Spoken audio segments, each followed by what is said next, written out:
A lot has been made about the wages Manchester United are rumoured to be paying new signing Alexis Sanchez, but according to the club it's less than what has been reported.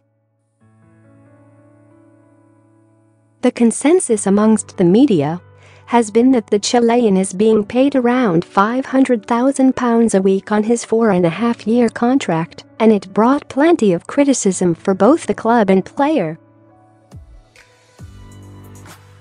However, the club say he is not being paid the figure which has been doing the rounds.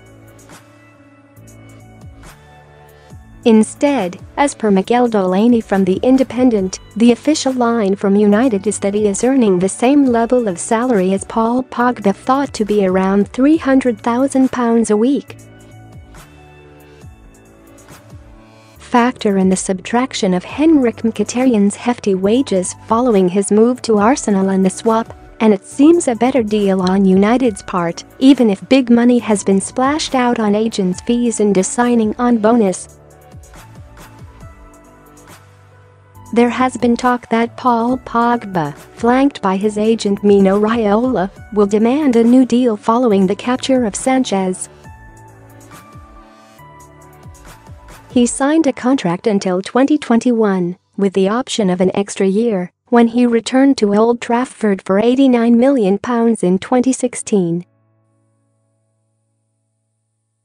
Simon Mallock from The Mirror says Raiola is ready to demand United increases his wages and further highlight his importance to the team.